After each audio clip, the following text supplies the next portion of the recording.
Salam sejahtera dan salam perpaduan kepada seluruh rakyat Malaysia terkini dari Mahkamah. Najib tak benarkan dana AS 3 bilion milik 1MDB di Switzerland dibawa balik ke Malaysia. Berita penuh. Seorang penguasa kanan Suruhanjaya Pencegahan Rasuah Malaysia SPRM memberitahu Mahkamah Tinggi hari ini bahawa Datuk Seri Najib Razak tidak membenarkan dana AS 3 bilion milik One Malaysia Development Berhad 1MDB di Switzerland dibawa pulang ke Malaysia pada 2013. Nur Aida Arifin, 37, yang juga penyiasat kes 1MDB dan saksi pendakwaan ke-49 berkata, perkara itu disahkan bekas Ketua Pegawai Eksekutif CEO 1MDB, Muhammad Hazim Abdul Rahman.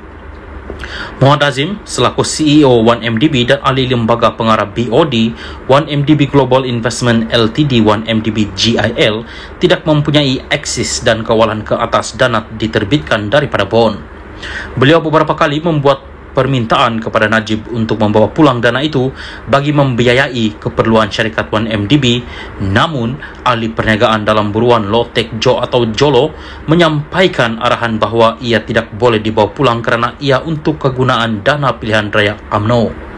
Muhammad Hazim pernah memaklumkan perkara ini kepada Ketua Setiausaha Sulit Najib ketika itu, Datuk Azlin Alias, dan pengurusi 1MDB Tan Sri Rilodin Wok Kamarudin untuk memanjangkannya kepada Najib, namun bekas Perdana Menteri itu tidak membenarkan dana berkenaan dibawa pulang dan tiada sebab yang jelas diberikan, katanya.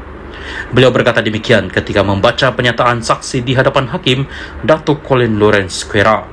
Najib 71 yang juga bekas Menteri Kewangan berdepan 4 pertuduhan menggunakan kedudukannya mendapatkan suapan berjumlah RM2.3 bilion ringgit daripada dana 1MDB dan 21 pertuduhan pengubahan wang haram membabitkan jumlah sama. Mengenai perincian dana itu, Nur Aida berkata pada 19 Mac 2013, wang terbitan nota AS 3 bilion dimuktamadkan dan dipindahkan ke dalam akaun 1MDB GIL di BSI SA Lugano, Switzerland dengan jumlah AS 2,721,000. Jumlah dimasukkan ke dalam akaun adalah kurang daripada jumlah sebenar selepas ditolak caj perkhidmatan yang dikenakan Goldman Sachs.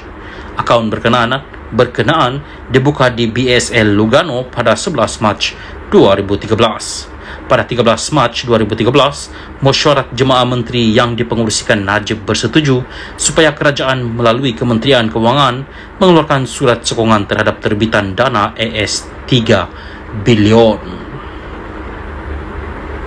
Pada 14 Mac 2013, Najib selaku Menteri Kewangan menandatangani surat sokongan kepada 1MDB untuk pinjaman berjumlah AS 3 bilion dengan Goldman Sachs bagi mengadakan perjanjian usaha sama dengan pihak Abar PJS, katanya. Bagaimanapun, keterangan saksi berhubung dana itu dibantah Peguam Bela Najib, Tania Shaviti, atas alasan ini adalah hearsay atau bersifat dengar cakap sebelum hakim merekodkan bantahan berkenaan. Salam sejahtera dan salam perpaduan kepada seluruh rakyat Malaysia terkini dari Mahkamah. Najib tak maklumkan Kabinet bond AS 3.5 bilion dolar. Berita penuh. Seorang pegawai penyiasat SPRM memberi keterangan bahawa bekas Perdana Menteri Najib Razak tidak memaklumkan Kabinet mengenai terbitan bond 1MDB bernilai AS 3.5 bilion dolar. Nur Aida Arifin memberitahu Mahkamah Tinggi Kuala Lumpur petang tadi mengenai perkara yang didakwa dilakukan Najib berhubung penglibatan 1MDB dalam pengambil alihan dua pengeluar tenaga bebas IPP Tanjung Energy Holding Sendirian Berhad TEHSB dan Genting Senyen Sendirian Berhad. Saksi pendakwaan ke-49 itu memberi keterangan semasa perbicaraan hari ini terhadap 4 pertuduhan salah guna kuasa dan 21 pertuduhan pengubahan wang haram terhadap Najib yang dikatakan dengan dana RM2.27 bilion daripada 1MDB. Najib sebagai Menteri Kewangan tidak memaklumkan Kabinet berhubung pengeluaran bond AS 3.5 bilion 1MDB, sedangkan sebenarnya obligasi pinjaman sebuah MKD, syarikat milik Menteri Keuangan diperbadankan 1MDB, akan memberi inflasi kepada keuangan negara.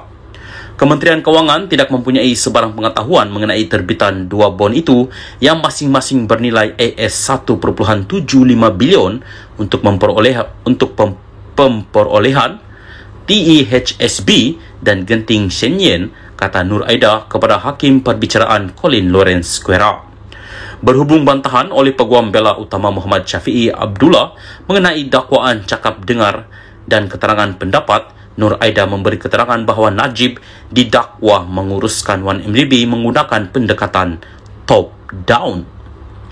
Saksi itu mendakwa sisatannya menunjukkan perkara ini apabila Najib menandatangani dua resolusi bertulis yang dibentangkan dalam bentuk resolusi pekeliling pengarah DCR yang perlu ditandatangani oleh Lembaga Pengarah 1MDB berhubung pemerolehan dana TEHSB dan genting Shenyan.